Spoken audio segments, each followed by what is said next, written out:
கரூர் மக்களவை தொகுதி அதிமுக வேட்பாளர் தங்கவேலு புதுக்கோட்டை மாவட்டம் பெருமாநாடு பகுதியில் ஹிந்தியில் பேசி இரட்டை இலைக்கு வாக்கு சேகரிப்பில் ஈடுபட்டார். बात करूंगा आपके लिए पैसा लेकर इधर ही हमारा तमिलनाडु का आऊंगा. हमारा मिनिस्टर के साथ आपका जो भी चाहिए ये करने के लिए तैयार है. हमारा एरिया में पेरुमानाडु लोग के लिए पार्लियामेंट में जो भी आदमी प्राइम मिनिस्टर आ गया तो उनके सामने आपके लिए बात करूंगा. आपके लिए पैसा लेकर इधर ही हमारा तमिलनाडु का आऊंगा. हमारा मिनिस्टर இது தொடர்பான மேலும் விவரங்களோடு இணைகிறார் செய்தியாளர் பாக்கியராஜ். வணக்கம். மேலும் விவரங்கள்.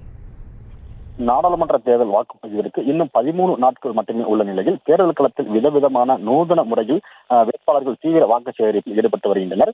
இந்த நிலையில் கரூர் நாடாளுமன்ற தொகுதிக்கு உட்பட்ட புதுக்கோட்டை மாவட்டம் விராலிமலை தொகுதியில் அதிமுக வேட்பாளர் தங்கவேலு இரட்டை இலை சின்னத்திற்கு தீவிர வாக்கு சேகரிப்பில் ஈடுபட்டு வருகிறார். அவருடன் முன்னாள் சுகாதாரத்துறை அமைச்சர் விஜயபாஸ்கரும் இரட்டை இலை சின்னத்திற்கு வாக்குகளை சேகரித்து வருகிறார். இந்த நிலையில் பெருமாநாடு பகுதிக்கு வாக்கு சேகரிக்க வந்த அதிமுக வேட்பாளருக்கு பொதுமக்கள் உற்சாக வரவேற்பு அளித்தனர்.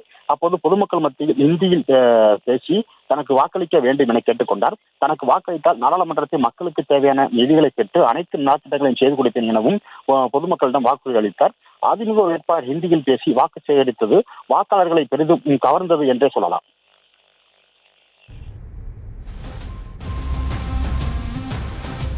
விவரங்களை வழங்கியமைக்கு நன்றி பாக்கியராஜ். செய்திகளை உடனுக்குடனும் துல்லியமாகவும் தெரிந்து கொள்ள சப்ஸ்கிரைப் பண்ணுங்க.